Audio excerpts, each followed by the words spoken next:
नमस्कार साथियों, तो स्वागत है आपका हमारे online study channel power study point पर। तो दोस्तों, आज हमारा टॉपिक है पादप कायिकी और इससे संबंधित आज हम अति महत्वपूर्ण प्रश्नों के बारे में बात करेंगे जो आपके हर बार परीक्षाओं में रिपीट होते हैं। इसलिए हर प्रश्न को आप बारीकी से समझें और ध्यानपूर्वक पढ़ें और वीडियो को आप ज़रा भी स्किप ना करें क्योंकि वीडियो आपके लिए बहुत ही हेल्पफुल होने वाला है। तो चलो वीडियो को शुरू करते हैं। तो आपका पहला सवाल है कि पादप कायिकी का जनक किसे कहा जाता है। तो आपको याद रखना है, यह कहा जाता है स्टीफन हेल्स को। अगला सवाल है कि विज्ञान की वह शाखा जिसमें उत्पादक के कार्य एवं जैविक क्रियाओं का अध्ययन किया जाता है। तो आपको याद रखना है, वह कहलाती है पादप कायिकी। अगला सवाल है, कौन सा पदार्थ कोशिका की स्फीत को बनाए रखता है। तो आपको याद रखना है, वह पदार्थ है जल। अगला सवाल है कि पादप कोशिकाओं को इसलिए पारगम्यत कहा जाता है क्योंकि इसमें से खालिस्तान ही गुजर सकते हैं। तो क्या गुजर सकते हैं? विलय एवं विलय के अणु। अगला सवाल है, पादप उपचर्म खालिस्तान होती हैं। तो आपका सही जवाब होगा अपारगम्य। ठीक है, पादप उपचर्म अपारगम्य होती हैं। ठीक है। अगला सवाल है कि विष की उपस्थिति में कोशिका की पारगम्यता पर क्या प्रभाव होता है। तो आपको याद रखना है, बढ़ जाती हैं। अगला सवाल है कि कोशिका की पारगम्यता कब अधिकतम होती है। तो आपका सही जवाब होगा कोशिका की मृत्यु के समय। अगला सवाल है कि ताप बढ़ने पर कोशिका की पारगम्यता होती है, खालिस्तान होती है। तो आपको याद रखना है, क्या होती है? बढ़ती हैं। अगला सवाल है, ठोस पदार्थों द्वारा जल का बिना विलयन बने अवशोषण को कहते हैं। तो क्या कहते हैं? अंतःशोषण। अगला सवाल है कि अंतःशोषण के समय बीज किस पदार्थ की उपस्थिति के कारण फूल जाते हैं। तो आपको याद रखना है, यह फूल जाते हैं 1 एवं 2 दोनों के कारण, प्रोटीन एवं सेल्यूलोज के कारण। अगला सवाल है कि मैट्रिक विभव किसे कहते हैं। तो आपको याद रखना है, मैट्रिक विभव कहते हैं अंतःशोषण दाब को। अगला सवाल है कि मूल द्वारा जल अवशोषण की प्रक्रिया को कौन सी क्रिया प्रारंभ करती है। तो यह करती है अंतःशोषण। अगला सवाल है कि मृत कोशिकाओं में भी कौन सी क्रिया संपन्न होती है। तो आपका सही जवाब होगा अंतःशोषण। अगला सवाल है कि बकरी के मूत्राशय से थ्रिसल कीप द्वारा किसका प्रदर्शन किया जाता है। तो आपको याद रखना है, यह किया जाता है परासरण का। अगला सवाल है कि अंतःपरासरण में क्या होता है। तो यह होता है जल का गमन अंदर होता है। अगला सवाल है, बहिःपरासरण में क्या होता है। तो आपका सही जवाब होगा जल गमन बाहर होता है। अगला सवाल है कि आलू के परासरणदर्शी से किसको प्रदर्शित किया जाता है। तो आपका सही जवाब होगा 1 एवं 2 दोनों, बहिःपरासरण एवं अंतःपरासरण को। अगला सवाल है कि शुष्क रेजिन को जल में डालने से यह फूल क्यों जाती है। तो आपको याद रखना है, यह फूल जाती है क्योंकि अंतःपरासरण के कारण। अगला सवाल है कि कोशिका के बाहर के विलयन की सांद्रता अधिक होने पर उसे क्या कहते हैं। तो आपको याद रखना है, उन्हें कहते हैं अतिपरासारी। अगला सवाल है कि निम्न में से कौन सा कथन है जो सत्य है। तो आपका सही जवाब होगा 1 एवं 2 दोनों, OP बराबर CST और OP बराबर C × 0.082 × T, ये दोनों हैं जो सही है। इसलिए आपका सही जवाब होगा ऑप्शन नंबर 3। अगला सवाल है निम्न में से कौन सा कथन अगला सवाल है कि निम्न में से कौन सा कथन है जो सत्य है। तो आपका सही जवाब होगा उक्त सभी। अगला सवाल है, कौन सी क्रिया जीव आकार बनाए रखते हैं। तो आपको याद रखना है, यह बनाए रखते हैं परासरण। ठीक है, परासरण क्रिया है जो जीव आकार बनाए रखते हैं। अगला सवाल है कि कौन सा कथन है जो सत्य है। तो सत्य कथन है DPD बराबर OP - TP। अगला सवाल है कि स्थलथ कोशिका में टीपी का मान किसके बराबर होता है? तो आपका सही जवाब होगा 0 के बराबर होता है। अगला सवाल है कि एक बार किसके बराबर होता है? तो आपको याद रखना है यह बराबर होता है 0.987 ATM के। अगला सवाल है कि जल विभव की इकाई क्या है? तो आपका सही जवाब होगा बार। अगला सवाल है परासरण विभव क्या है? तो आपको याद रखना है यह है विलेय विभव। अगला सवाल है कि कोशिका घटकों के संकुचन के प्रथम चरण को क्या कहते हैं? तो आपका उत्तर होगा प्रारंभ जीव द्रव्य कुंचन। अगला सवाल है किस क्रिया के द्वारा जैम जेली इत्यादि का संरक्षण होता है?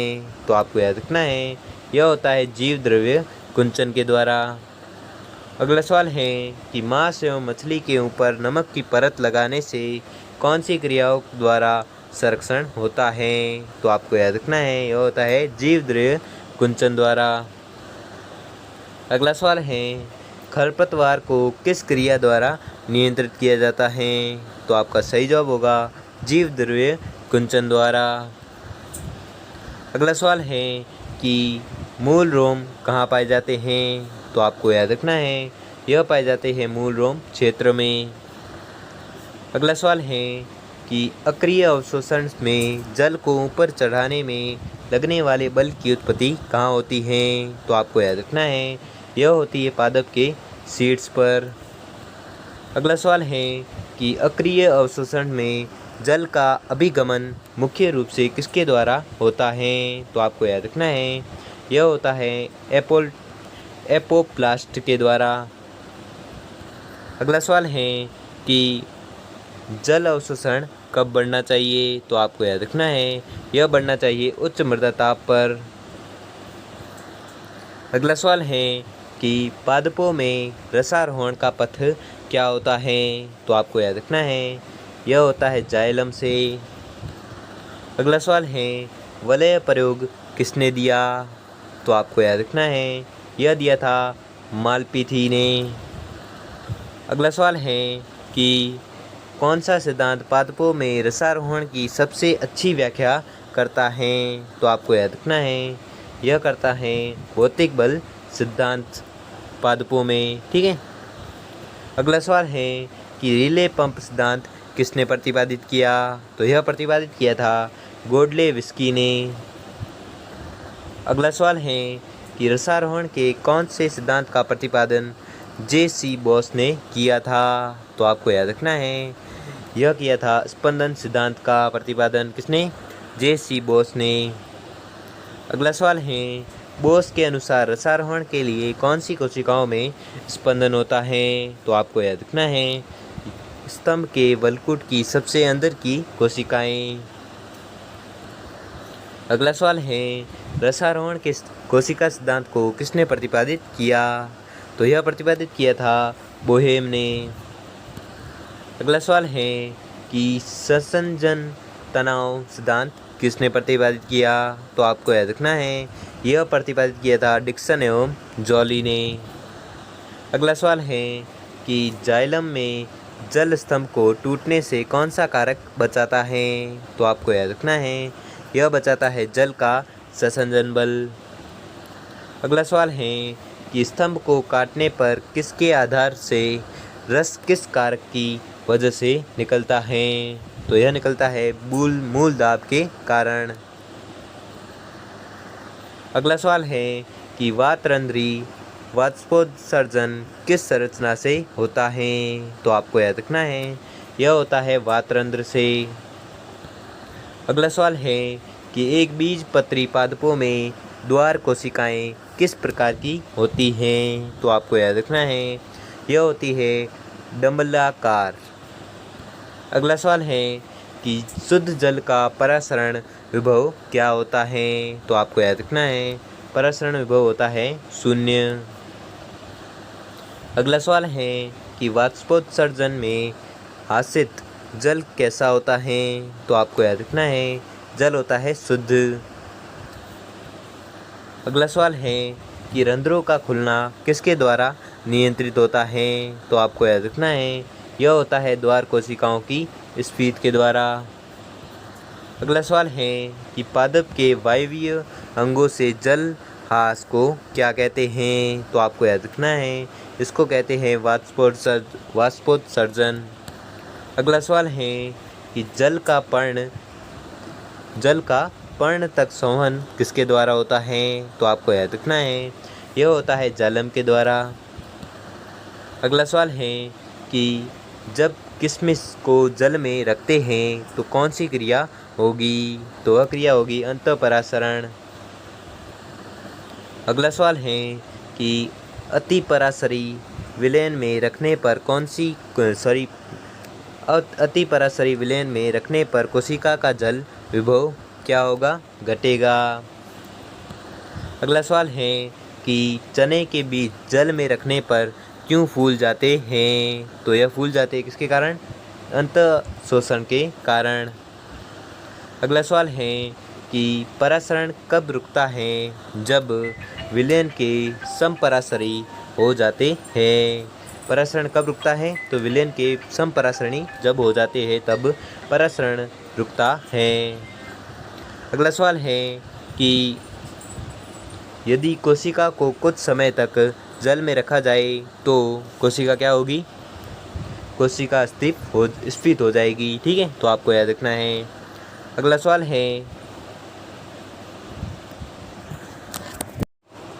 सवाल है कि परासरण कब रुकता है? जब विलयन समपरासरी हो जाते हैं तब परासरण रुक जाता है। अगला सवाल है कि यदि कोशिका को कुछ समय तक जल में रखा जाए तो कोशिका स्फीत हो जाएगी। अगला सवाल है कि जल का निष्क्रिय अवशोषण किस बल के कारण होता है? तो आपका उत्तर होगा वाष्पोत्सर्जनाकर्षण के कारण।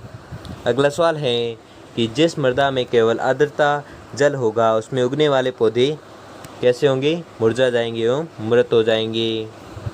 अगला सवाल है द्वार कोशिकाएं मिलती हैं? तो आपका उत्तर होगा रंध्र में। अगला सवाल है कि वह परिस्थिति जब वाष्पोत्सर्जन अति तीव्र गति से होता है? तो आपका उत्तर होगा कम आर्द्रता तथा अधिक तापमान। अगला सवाल है जब रंध्रों से जल रंध्रों से जल का निकलना कहलाता है। तो क्या कहलाता है? बिंदु स्त्रवण। अगला सवाल है कि अधिक गर्मी में पेड़ के भीतर का तापमान कम रहता है क्योंकि पत्ती से पानी का वाष्प बनकर उड़ना। अगला सवाल है वाष्पोत्सर्जन की दर मापी जाती है? तो किसमें मापी जाती है? पोटोमीटर से। अगला सवाल है कि स्टोमेटा के खुलने तथा बंद होने के लिए सक्रिय K+ स्थानांतरण क्रियाविधि किसने प्रस्तुत की? तो आपको याद रखना है यह प्रस्तुत की थी लेविट ने। अगला सवाल है कि निम्न में से परासरण किस प्रकार की विशिष्टता प्रदर्शित करता है? तो आपको याद रखना है यह करता है विसरण की। अगला सवाल है कि परासरण किस झिल्ली के माध्यम से होता है? तो आपका उत्तर होगा अर्ध पारगम्य झिल्ली। अगला सवाल है कि उत्तकों में जल का प्रवेश कहलाता है? तो आपका उत्तर होगा अंतःपरासरण। अगला सवाल है कि परासरण दाब मापने का यंत्र है? तो क्या यंत्र है? ओस्मोमीटर। अगला सवाल है कि परासरणी दाब ज्ञात करने का सूत्र PV = nRT किसने दिया? तो आपका उत्तर होगा वॉट हाफ ने। अगला सवाल है कि स्फीत अवस्था में WP किसके बराबर होता है? तो आपका उत्तर होगा TP के बराबर होता है। कौन? WP। अगला सवाल है कि DPD से क्या तात्पर्य है? तो आपका उत्तर होगा डिफ्यूजन प्रेशर डिफिसिट। अगला सवाल है कि विसरण दाब न्यूनता को किस नाम से जाना जाता है? तो आपका उत्तर होगा अ व ब दोनों। चूषण दाब एवं अवशोषण दाब, अवशोषण विभव के नाम से जाना जाता है। अगला सवाल है डीपीडी को मापने की इकाई है, तो क्या इकाई है? अ व ब दोनों एटीएम एवं बार से दोनों इकाइयाँ हैं जो डीपीडी को मापने के लिए प्रयोग में ली जाती हैं। अगला सवाल है कि विसरण दाब न्यूनता शब्द का उपयोग किसने किया? तो आपको याद रखना है इसका उपयोग किया था मेयर ने। अगला सवाल है कि प्रकाश संश्लेषण किस कार्य से संबंधित है? तो आपको याद रखना है यह संबंधित है प्रकाश ऊर्जा को रासायनिक ऊर्जा में बदलना। अगला सवाल है कि पृथ्वी को प्राप्त सूर्य के प्रकाश का कितना भाग पादपों द्वारा प्रकाश संश्लेषण में प्रयुक्त होता है? तो आपका उत्तर होगा 1 से 2%। अगला सवाल है कि वह कौन सी क्रिया है जिसके द्वारा वातावरण में O2 एवं CO2 का संतुलन बना रहता है? तो आपका उत्तर होगा उपरोक्त दोनों, श्वसन एवं प्रकाश संश्लेषण, ये दोनों हैं जो जिसके द्वारा वातावरण में O2 एवं CO2 का संतुलन बना रहता है। अगला सवाल है कि जीवाणु प्रकाश संश्लेषण में क्या मुक्त होता है? तो आपको याद रखना है मुक्त होता है S। अगला सवाल है कि जल के प्रकाश अपघटन की क्रिया की खोज किसने की? तो आपका उत्तर होगा हिल एवं स्केरिसब्रिक ने की थी। किसकी खोज? जल के प्रकाश अपघटन की क्रिया की खोज की थी किसने? हिल एवं स्केरिसब्रिक ने। अगला सवाल है कि किसे सार्वत्रिक अणु कहते हैं? तो आपका उत्तर होगा पर्णहरित A को। अगला सवाल है कि सिर्फ पर्णहरित A किसमें मिलता है? तो आपका उत्तर होगा नीलहरित शैवाल में। अगला सवाल है कि जीवाणु पर्णहरित का अणु कौन सा है? तो आपका उत्तर होगा C55H72O6N4Mg, यह है जो जीवाणु पर्णहरित का अणु है। अगला सवाल है पर्णहरित A का अणु कौन सा है? तो आपका उत्तर होगा C55H72O5N4Mg, ये पर्णहरित A का अणु है। अगला सवाल है कि टमाटर का रंग लाल किस कारण होता है? तो आपका उत्तर होगा लाइकोपीन के कारण। अगला सवाल है कि वर्णक तंत्र में किसमें कौन से अणु पाए जाते हैं? तो आपका उत्तर होगा मुख्यतः पर्णहरित A पर पर्णहरित B एवं कैरोटीनाइड पाए जाते हैं। अगला सवाल है कि P700 किस वर्णक तंत्र का फंदा केंद्र है? तो आपका उत्तर होगा PS फर्स्ट का, ठीक है। अगला सवाल है कि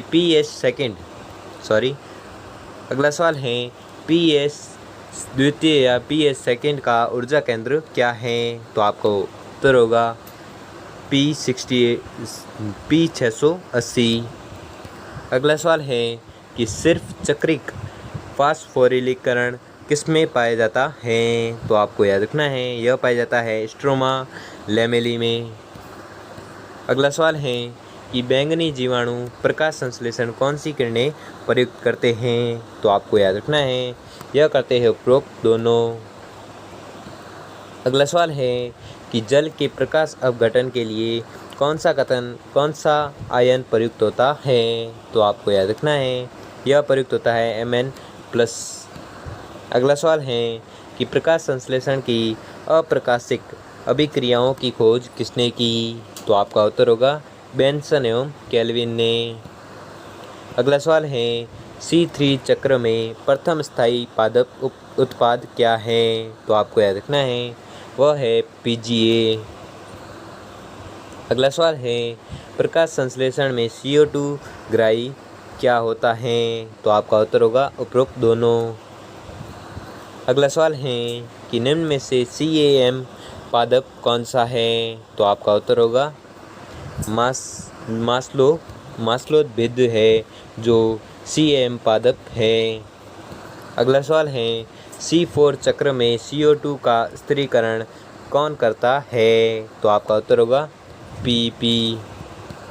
अगला सवाल है प्रकाश शोषण कहाँ होता है? तो आपको याद रखना है यह होता है उपरोक्त सभी की सहायता से।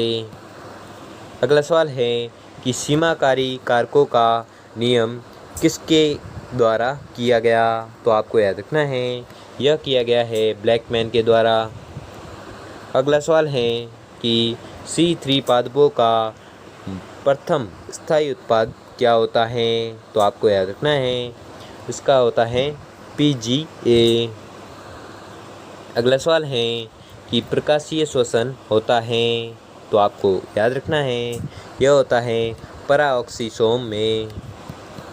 अगला सवाल है कि प्रकाश तंत्र 2 संबंधित है, तो किससे संबंधित है? जल अपघटन से। अगला सवाल है कि जीवाणु प्रकाश संश्लेषण में H2 कौन सा है? तो आपको याद रखना है यह है H2S। अगला सवाल है कि क्रेंज अकारिकी मिलती है, तो किससे मिलती है? पत्ती में। अगला सवाल है कि बेलजार में रखे पादप के लिए प्रकाश संश्लेषण की क्रिया में कौन सा कारक कुछ समय सीमाकारी बन जाता है? तो आपका उत्तर होगा CO2 में। अगला सवाल है कि किसकी अनुपस्थिति में जल का प्रकाशीय अपघटन नहीं होगा? तो आपको याद रखना है यह होती है मैग्नीज की अनुपस्थिति में। अगला सवाल है कि प्रकाश संश्लेषण में प्रकाश का कार्य है, तो क्या कार्य है? जल के अपघटन के लिए। अगला सवाल है कि वायुमंडल में CO2 का सही प्रतिशत है, तो सही प्रतिशत क्या है? 0.03। अगला सवाल है कि प्रकाश संश्लेषण में प्रयुक्त कच्चा माल है, तो आपका उत्तर होगा CO2 तथा HO2। अगला सवाल है कि प्रकाश संश्लेषण की दर सर्वाधिक होती है, तो किसमें होती है? लाल प्रकाश में। अगला सवाल है कि मंड संचित करने वाले प्लास्टिक को कहते हैं, तो क्या कहते हैं? एमाइलोप्लास्ट कहते हैं। किसे? मंड संचित करने वाले प्लास्टिड को क्या कहते हैं? एमाइलोप्लास्ट। अगला सवाल है कि फेराडाक्सिन एक तत्व है जो प्रकाश तंत्र फर्स्ट का है। अगला सवाल है कि जैवीय ऑक्सीडेशन में ऊर्जा किस रूप में संग्रहित होती है? तो आपको याद रखना है यह होती है APT के रूप में। अगला सवाल है कि कौन सा उच्च ऊर्जा युक्त अणु है? तो आपका उत्तर होगा TPT। अगला सवाल है कि ADP से ATP के बनने में कितनी ऊर्जा की आवश्यकता होती है? तो आपको याद रखना है यह होती है 7.3 kcal, ठीक है, केल्विन या कुछ भी कहो, ठीक है। अगला सवाल है ऊर्जा की मुद्रा क्या है? तो आपको याद रखना है ऊर्जा की मुद्रा है ATP। अगला सवाल है ATP किस में बनता है? तो आपको याद रखना है यह बनता है उपरोक्त सभी में। अगला सवाल है कि वायवीय श्वसन का उत्पाद क्या होता है? तो आपका उत्तर होगा उपरोक्त सभी में।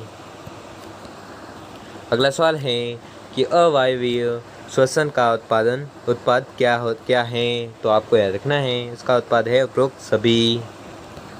अगला सवाल है कि ग्लाइकोलिसिस में कितने पायरुविक अम्ल के अणु बनते हैं? तो यह बनते हैं 2। अगला सवाल है कि ATP के रूप में ग्लाइकोलिसिस में कुल कितने लाभ होता है? कितने लाभ होते हैं? तो आपको याद रखना है यह होते हैं 8।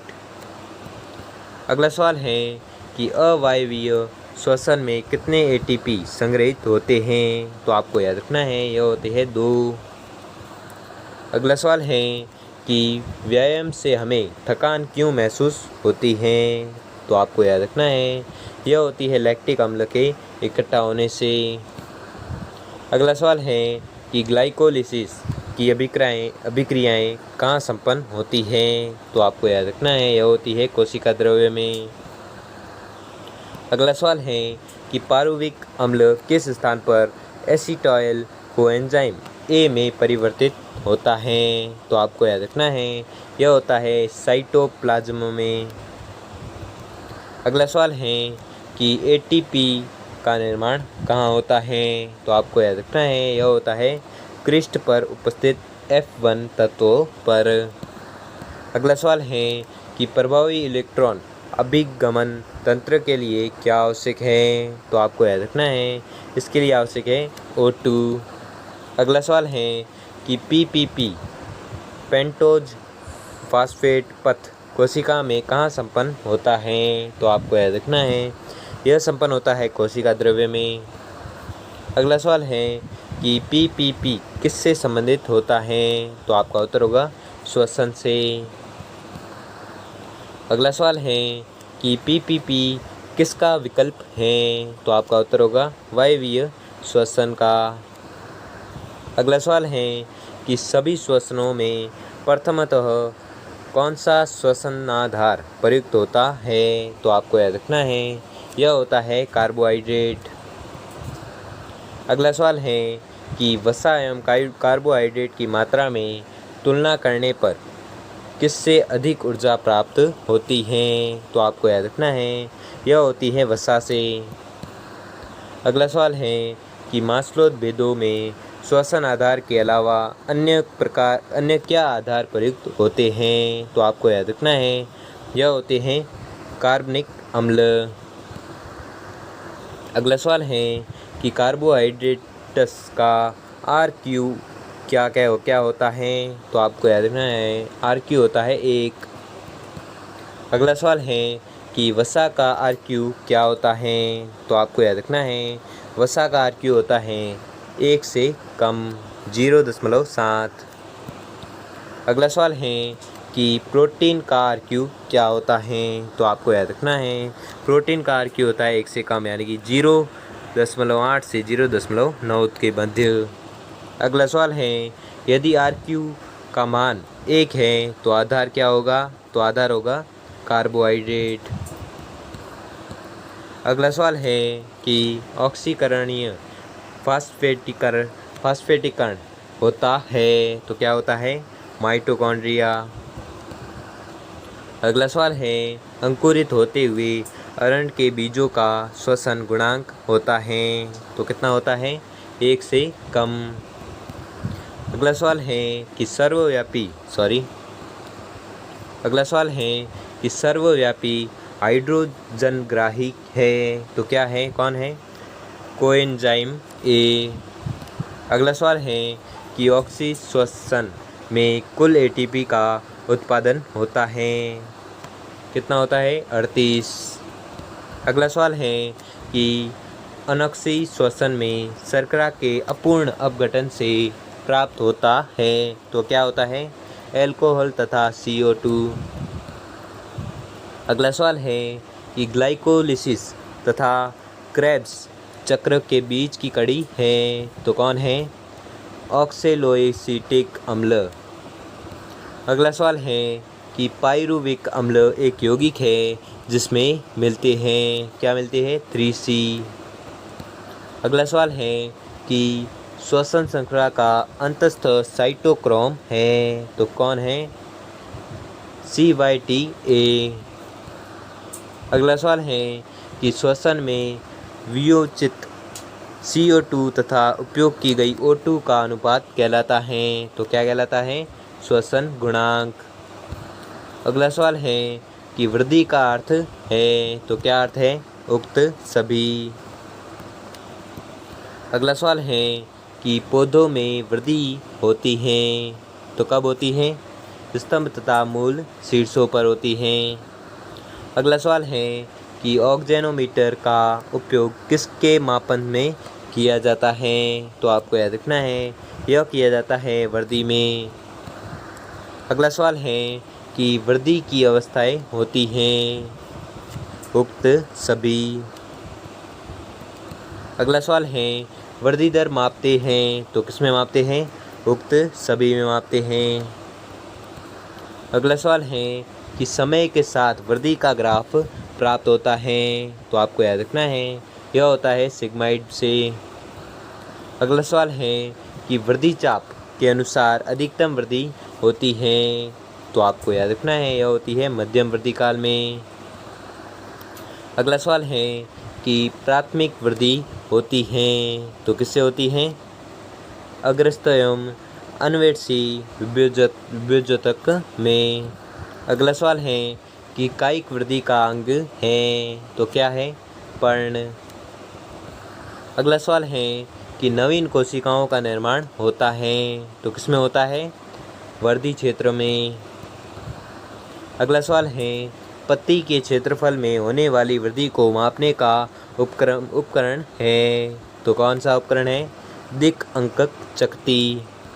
अगला सवाल है कि पांडुरहित पादपों की विशेषता है तो क्या विशेषता है? कमजोर एवं संकरी पत्तियाँ। अगला सवाल है कि बहुवर्षीय काष्ठीय पौधे संपूर्ण जीवन काल में वृद्धि वक्र बनाता है तो आपको याद रखना है यह बनाता है अनेक सिग्माइड वक्र। अगला सवाल है कि किस यंत्र द्वारा क्षणिक अंतराल की वृद्धि को मापा जा सकता है तो आपको याद रखना है यह यंत्र है बोस के क्रिस्कोग्राफ के द्वारा। अगला सवाल है कि निम्न में से असीमित वृद्धि का अंग है तो कौन सा अंग है? जड़।